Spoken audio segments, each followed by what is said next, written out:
चलिए बढ़ते आगे, और जिस खबर का मैं आपको कह रहा था कि और इस खबर जब ट्रेडिंग वेडिंग रुक जाती है किसी न किसी वजह से एक्सचेंजेस वगैरह पे, और उस पर तो मेरा पुराना याद ही होगा चोपड़ा साहब को भी चोपड़ा साहब याद है ना वो पुराने दिन?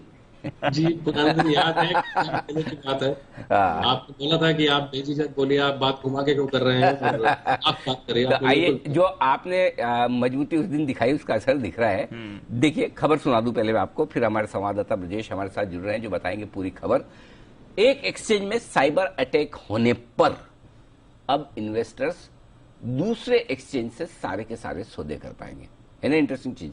मतलब अगर किसी भी साइबर अटैक की वजह से एक एक्सचेंज हो गया डाउन, दूसरी जगह कर लो। आईआईएम बैंगलोर के समापन समारोह में आज सेबी चेयरपर्सन माधवीपुरी बुश ने यह बड़ा स्टेटमेंट दिया है। क्या है इसकी पूरी डिटेल्स बताने के लिए हमारे वरिष्ठ सहयोगी ब्रजेश हमारे साथ हैं इस वक्त। ब्रजेश बताइए, अब कोई टेंशन नहीं है, एक बंद हो गया तो हो गया, दूसरा तो चालू है।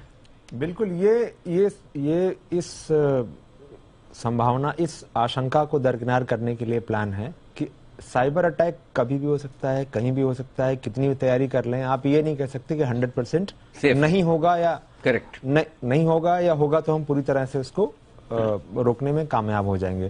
तो एक पहले की तैयारी के हिसाब से ये प्लान है सेबी का, और प्लान ये है कि अगर एक एक्सचेंज में कहीं साइबर अटैक हुआ, साइबर अटैक होना और हार्डवेयर में प्रॉब्लम आना दो अलग अलग चीजें हैं। क्योंकि हार्डवेयर में अगर प्रॉब्लम है तो आप डिजास्टर रिकवरी साइट से आप जाकर के उसको ऑन करके कामकाज शुरू कर सकते हैं, लेकिन अगर सॉफ्टवेयर अटैक है तो वो डिजास्टर रिकवरी साइट को भी प्रभावित कर सकता है, दुष्प्रभाव डाल सकता है, और उसकी वजह से आपके लिए कामकाज को सामान्य बना पाना कठिन होगा।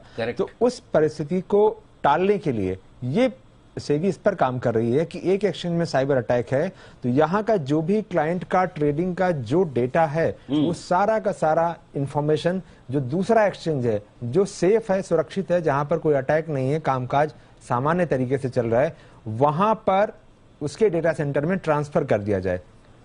और जब ये कंफर्म हो जाए, जब ये सेबी मान ले, जब ये एक्सचेंज मान ले कि उनका एक्सचेंज नहीं शुरू हो पाएगा साइबर अटैक की वजह से, तब सेबी अपना फाइनल क्लियरेंस दे, और वहां से फिर यह होगा कि जो दूसरे एक्सचेंज का जो अफेक्टेड एक्सचेंज है उसका सारा डेटा दूसरे एक्सचेंज में कॉपी हो जाएगा, और जो ट्रेडर हैं, इन्वेस्टर हैं, जिनको ट्रेडिंग करनी है, उनके ऊपर किसी तरह का कोई दुष्प्रभाव उस साइबर अटैक का नहीं पड़ेगा। इसकी पूरी तैयारी चल रही है, और जैसा कि जो बताया जा रहा है कि मार्च तक ये प्लान होगा कि उसकी लाइव टेस्टिंग कर ली जाए कि अगर ऐसे हालात बनेंगे तो उस वक्त ये जो डेटा कॉपी हो रहा है वो कितना सटीक कॉपी हो पाएगा, कितना अच्छा कॉपी हो पाएगा या नहीं हो पाएगा, और आगे क्या करना होगा ताकि जो मार्केट की फंक्शनिंग है उस पर कोई दिक्कत नहीं आए। और इस पूरे मामले पर सेबी चेयरपर्सन ने खुद क्या कहा, आइए सुनते हैं कि उनका क्या प्लान है इस पूरे साइबर अटैक की घटना को टालने के लिए और उसके असर से निपटने के लिए। Now, in a cybersecurity attack, it's your software that will get attacked. So, we worry a lot about this. Now, what have we done about it? We've actually gotten our two biggest exchanges to have in place a mechanism, and this is work in progress now. I think we'll go live by about March of next year, where you're now mitigating against software risk.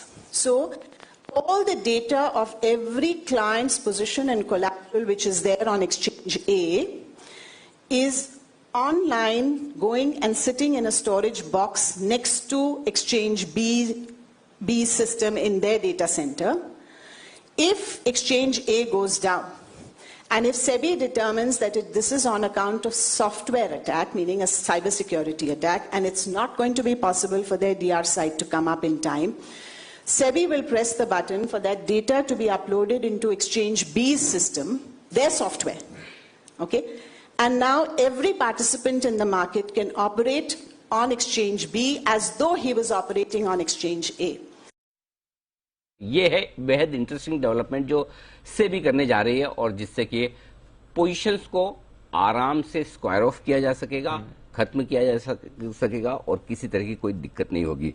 Chopra साहब, आपका view इस पर, और उसके बाद कुणाल जी भी करना चाहते हैं इस पर विशेष टिप्पणी। पहले चोपड़ा साहब। अनिल जी, 2-3 पॉइंट से बोलना चाहूंगा। एक अच्छी पहल है, पहली चीज कि साइबर अटैक संभव है, इसमें कोई दो राय नहीं है। ऐसे अटैक्स पहले एक्सचेंजेस पे हो चुके हैं और हालांकि भारत में हमने ऐसा कुछ नहीं सुना अभी तक, मगर अगर ऐसा हो तो ये बहुत अच्छी बात है। इसमें समय कितना लगेगा डेटा कॉपी होने में, इस पर थोड़ी सी क्लैरिटी की आवश्यकता है। दूसरी बात एक मैं कहना चाहता हूं कि कई बार एक्सचेंज से टेक्निकल ग्लिच के नाम पर बहुत सारी चीजें हो जाती हैं जो हमें समझ ही नहीं आती, ओपेक होता है, सामने दिखाई नहीं देता कि टेक्निकल ग्लिच है। वो टेक्निकल ग्लिच क्या है? तो मुझे लगता है कि एक एक करके इन चीजों पे यदि सेबी काम करे, एक्सचेंजेस काम करे तो अच्छा है। ये बहुत अच्छी पहल है और निश्चित रूप से ये ब्रोकर्स के लिए भी अच्छा है और जो निवेशक हैं उनके लिए बहुत अच्छा है, क्योंकि कई बार बेचारे लोगों की पोजीशन फंस जाती थी, शॉर्ट थी, लॉन्ग थी, कई लोग इंट्राडे ट्रेड्स करते थे तो उनका नुकसान हो जाता था। तो इस नुकसान की एटलीस्ट की परेशानी दूर होगी। इसके बीच में भी कई बार जैसे टाइम लॉस हुआ डेटा कॉपी करने में, तो उस टाइम लॉस में जो नुकसान हुआ वो कौन उसको कंपनसेट करेगा, कुछ एक सवाल है। बट अगेन मैं कहूंगा कि ये बहुत अच्छी पहल है और इसी तरीके से निवेशकों के हक में एक्सचेंजेस को, सेबी को काम करना चाहिए, कर भी रही है और हमने काफी बदलाव देखे हैं पिछले 4-5 सालों में। तो बहुत ही अच्छी पहल है अनिल जी, और आई थिंक ये आपने जो मुहिम छेड़ी थी और इनमें सभी लोगों का, मार्केट पार्टिसिपेंट्स का योगदान है और आई एम वेरी हैप्पी। बहुत अच्छी चीज है ये। परफेक्ट सर, बहुत ही बढ़िया। आपका